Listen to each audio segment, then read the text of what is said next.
Channel view update take. तो कैसे हैं आप सब। आज हम CS504 सॉफ्टवेयर इंजीनियरिंग का लेक्चर नंबर 7 स्टार्ट करेंगे।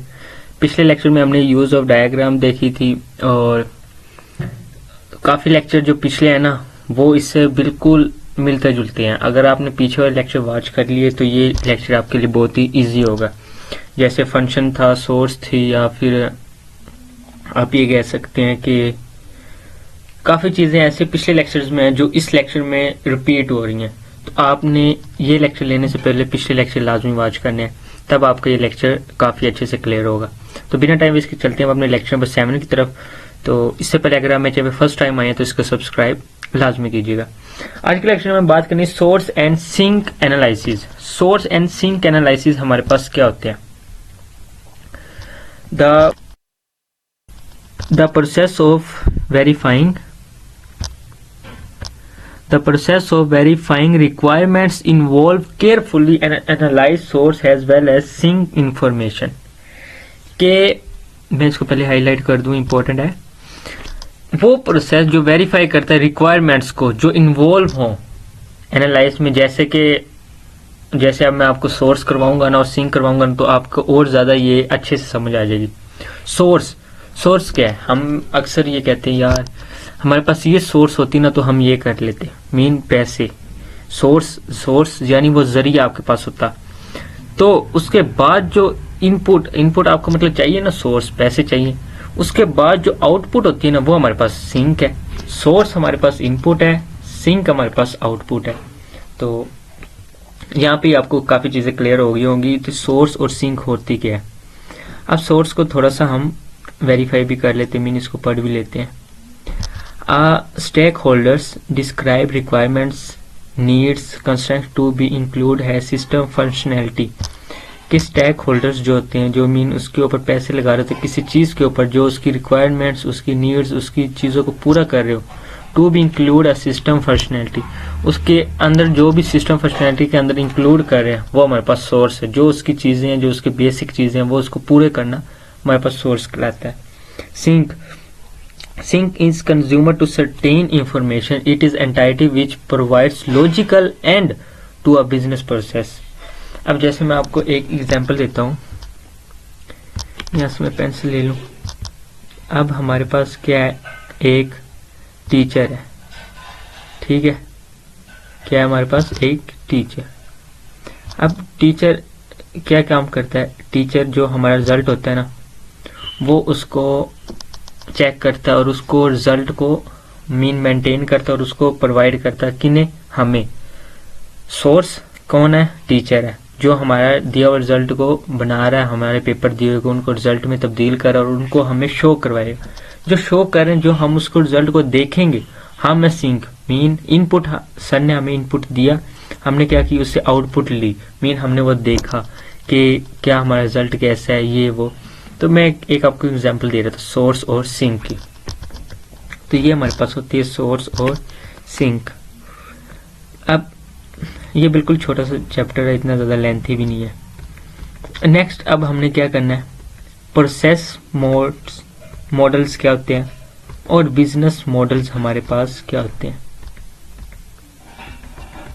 थोड़ा सा और स्क्रॉल डाउन। डोमेन सबसे पहले तो आप पढ़ लेना, फिर आपको मॉडल की समझ आ जाएगी। डोमेन क्या चीज़ है? डोमेन एक ऐसी चीज़ जिसके अंदर रहकर आपने काम करना है। कि जैसे कि ड्यूरिंग रिक्वायरमेंट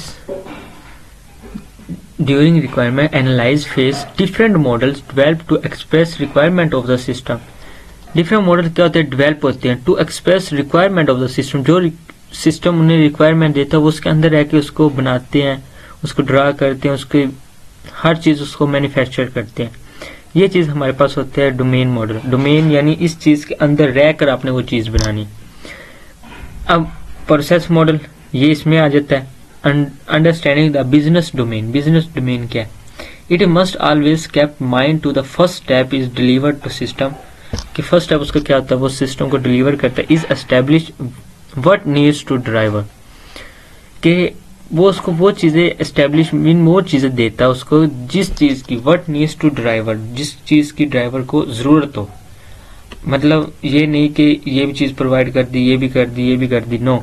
जिस चीज़ की उसको ज़रूरत होती है फर्स्ट चीज़ वो बिजनेस उसको प्रोवाइड करता है। जैसे हम यहाँ पे पढ़ सकते हैं, clear understanding of the problem domain is imperative is successfully deliver to the software solution. जैसे हम सॉफ्टवेयर सोल्यूशन को कह सकते हैं, जो एक सॉफ्टवेयर डेवलप करते हैं, उसके अंदर कोई भी प्रॉब्लम होती है उनको ट्राई करते हैं, उनको दोबारा रीयूज करते हैं। ठीक है, तो इसके बाद आई थिंक हमारा लेक्चर यहाँ पर एंड होता है। नहीं, हमारे पास बिजनेस, एक मिनट ऊपर चेक करते,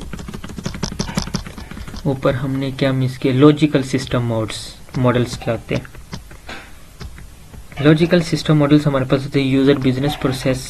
यूजर जो होता है उसका बिजनेस प्रोसेस को कहते हैं, यूजर की एक्टिविटीज जो वो बिजनेस के अंदर कर रहा होता है। Proceed that need to automated process जो उसकी जरूरत के मुताबिक होते हैं। Process which are not to be automated, और वो प्रोसेस जो उसके ऑटोमेटिक में उसके इस्तेमाल में नहीं भी होता वो भी इसके अंदर इंक्लूड होता है, वो होते हैं logical business process model. Business process model हमारे पास क्या, ऊपर भी हमने पढ़ा है। The first model what we look called business model. जब हम किसी भी चीज को देखते हैं, जो उसका पहला मॉडल होता है, हम उससे ही अंदाजा लगा लेते हैं कि ये क्या शो करवाना चाह रहा है। अब जैसे आपका एग्जाम्पल देता हूँ कि आप किसी भी कंपनी में देते, बर्गर वाले आपको देखने, आप पहले सोच लेंगे हाँ ये इसका बिजनेस है, ये बर्गर वगैरह सेल करता है। आप कोई भी चीज को आप पहले मॉडल उसका देखेंगे ना, आपको उसकी समझ आ जाएगी। जैसे यहाँ पे इन्होंने इसको डायग्राम के जरिए भी इसको हमें करवाया, रजिस्टर करवाया, मीन शो करवाया।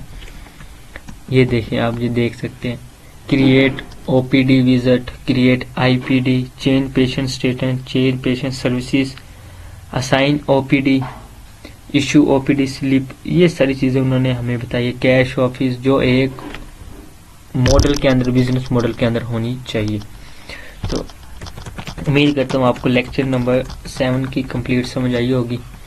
मिलते हैं इंशाल्लाह नेक्स्ट लेक्चर नंबर 8 में। टेक केयर, अल्लाह हाफिज।